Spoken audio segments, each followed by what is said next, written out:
Welcome to the limited series May 2009 tasting. My co-host Ed Masciana, this famous pose. We are tasting some great wines today for the limited series, and I'm going to open this one right here. This is called 2 Up. It's from Australia. Don't laugh. I had a customer call us, and we replaced their corkscrew because they wanted to open the screw cap with the corkscrew, which is okay. But this is the way it's going, folks. Your kids are going to be using screw caps most of the time. And look how fast and easy that is. And what about the sealage? How does that seal? It seals better than anything else. I mean, and you know, you spend all this time putting a really good bottle of wine for the money into the bottle, and then it gets screwed up with the cork, and then you blame the guy who made the wine when it's really the cork's fault. That's right. There are a lot of problems with corks these days. Almost one bottle in the case now is bad from the cork. You know, I agree with you. They're saying 10%. Yeah, I agree with you. That's actually less than 10%. This is just a gorgeous Shiraz from Australia.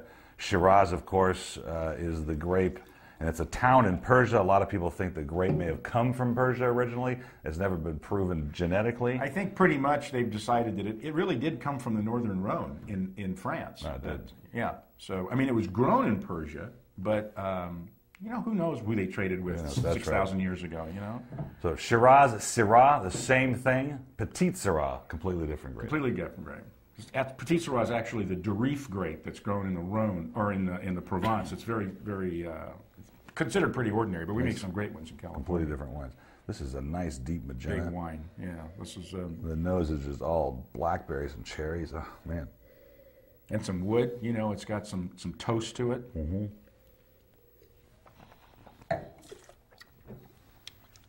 Wow, big mouthful of fruit too. There's a jam in the middle. Yeah. Yeah, it's like strawberry jam. You can put that on your toast. Toast. Toast. Yeah. Cheers. It just keeps lingering too, and it finishes just on and on and on and on. Wow. You know the mark of a good wine is after you've swallowed it, you breathe in a little bit like this, and you can still taste it. As a matter of fact, you can get a better sense of the wine by doing that than you can from tasting it, because it's the esters that are still left on your tongue and around your mouth that are showing what that wine really can do. It's really good. And I don't know what this wine could do, but I'd like to ask it out and ask it. Yeah, well, take on the Yeah. Now it's delicious. This is really good. Is this another one of your 87s? This is like almost speechless. Huh? Is this another one of your 87s? No, I gave this an 88. Oh, wow. But I'm pushing it up. I'm pushing it up because this just keeps going and going. If you're a Shiraz fan, this is a 91 wine. I mean, this is big. It's monstrous, but it's well made. It's not over the top. It doesn't have all that too much jam. I mean, to the point where you literally could put it on your toast, or you'd put your toast on it. This is really something. $21.95 on the shelf, $19.99 in the mail to you. Reorders at $14.99.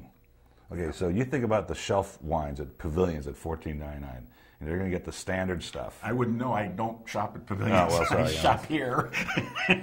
Bristol Farms, any of those places, a $14.99 wine does not hold up to a wine like this. No, not at all. And then we're going to reseal the wine now. Look at this. Ooh, well, here, you want to use this again? There's all the big dent at the top of it now.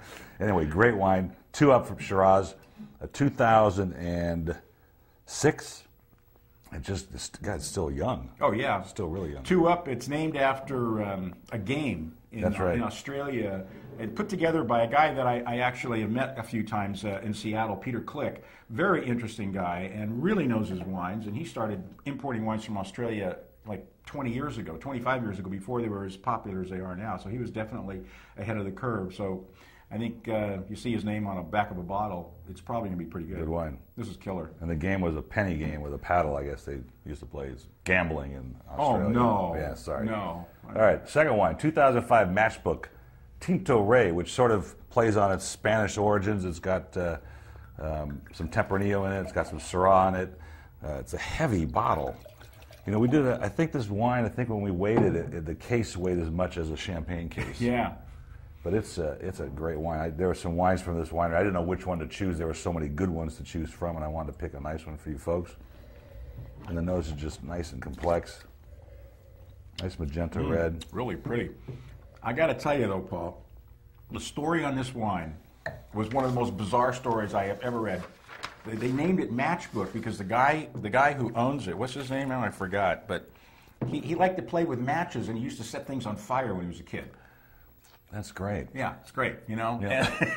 And so he names the winery after that. I'm going, are you kidding? You know, you're a pyrotechnic. I almost started the house on fire when I was 5. I should have started a winery. Well, you're lucky you didn't. This is just, boy, you get all the grapes in here, don't you? Get the Yeah, you really the do. Shiraz. You know, Very a little bit of complex oak, and it's really, really, really nice. And this bottle. I can't believe this bottle. I mean, this bottle feels and looks like, you know, like a $50 bottle of wine. And I completely blew the rating on this. Again? Yes. So that means it's a perfect day for you. Yes, I've done so well. I've done this so well. I gave it an 86. It's really a 90 in my book, at least. And it's going to get better and better. There's enough acid to carry that fruit through. I hate to agree with you, but this is definitely a 90-point wine. Yeah. Went out at $22. The shelf price is $22.95. Went out at $19.99. Reorder price is $15.99.